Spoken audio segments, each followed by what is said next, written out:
Bonjour, nous allons vous présenter la réalisation d'un pas japonais. Il existe deux formes de pas japonais, ceux en arc de cercle et ceux droits. Pour cette réalisation, nous aurons besoin d'un cordeau et de tiges métalliques afin de réaliser donc des pas japonais, en l'occurrence avec une forme droite. Une fois notre cordeau et notre tige métallique posés, nous allons prendre nos cottes avec un scotch de couleur et un crayon afin de pouvoir poser nos pas japonais à la bonne hauteur selon notre utilisation. Maintenant, on va commencer à faire le piquetage pour la pose de nos pas japonais. Vu qu'on souhaite avoir nos pas japonais avec une forme droite, nous allons poser nos tiges métalliques en face de celle-ci.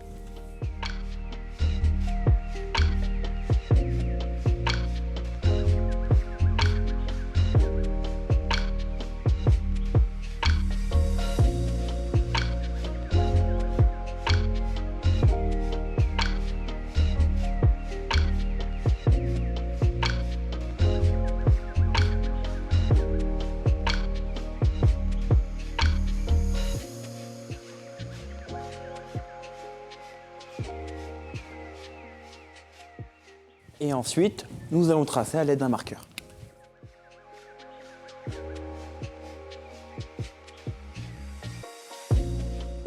Ensuite, à l'aide de notre niveau, nous allons voir si on aura une pente ou pas. Si on souhaite avoir une pente aussi. Nous allons avoir une légère pente, donc ce qui est bien, pour l'écoulement des eaux. Nous allons donc effectuer la réalisation du pas japonais en 2 tiers, 1 tiers. Donc on va mesurer au centre de la dalle 26 cm et on va la glisser en dessous du cordeau.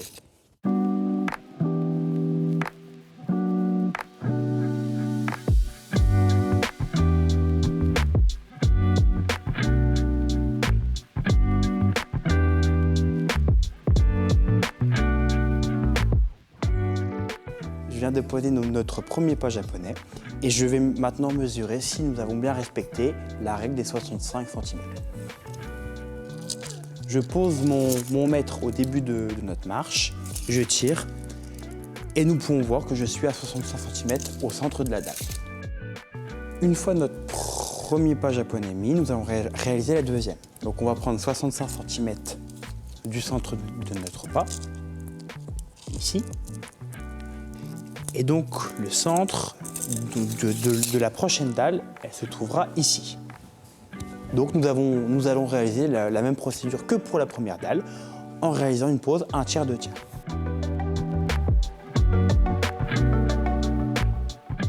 Je vais mesurer ensuite entre les 2 dalles afin de voir si notre espacement est toujours bon.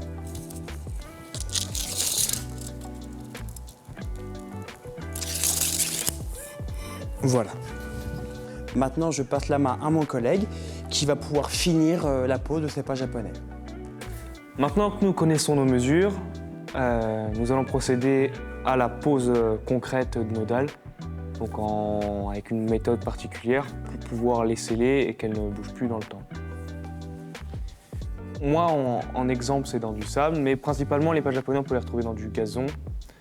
Donc pour découper autour de ma dalle, moi j'utilise une truelle, mais vous pouvez utiliser aussi bien une bêche ou n'importe quel outil, afin de pouvoir délimiter votre dalle, savoir où elle est. Ensuite, vous la retirez, vous décaissez l'épaisseur de votre dalle plus une couche de lit de pose.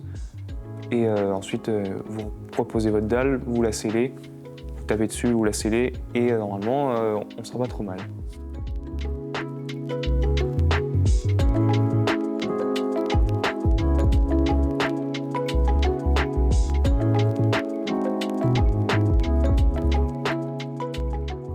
Ma dalle a une épaisseur de 3,5 cm. Donc je vais descendre de 3,5 cm pour mon épaisseur de ma dalle, plus environ 4-5 cm de lit de pose pour pouvoir la descendre correctement.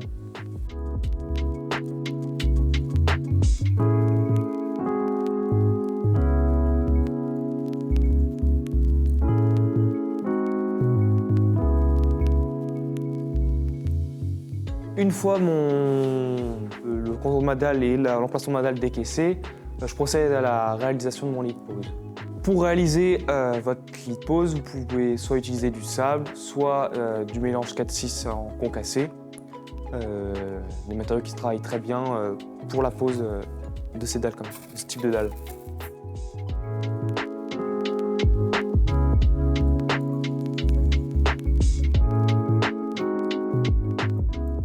Donc, une fois le lit de pose refait, on peut passer à la pose de notre première dalle.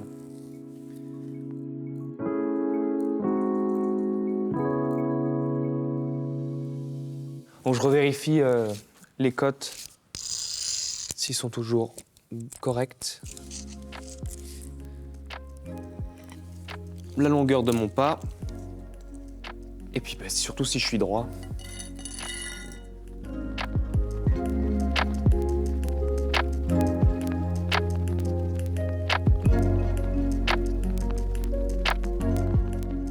Ma première dalle est posée. Maintenant, je reprocède la même chose pour la seconde.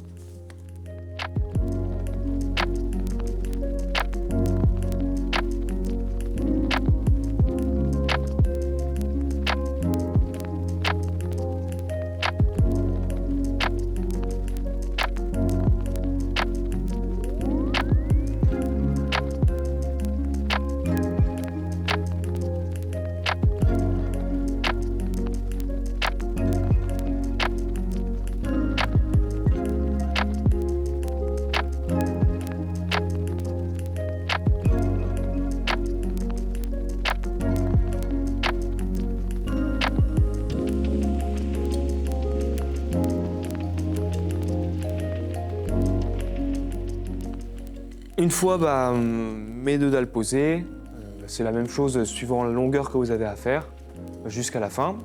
Une fois toutes ces dalles posées sur votre chantier, moi je vous conseille de venir recouvrir les tours avec de la terre en apportant du mélange à gazon afin de refaire propre autour pour avoir une belle finition.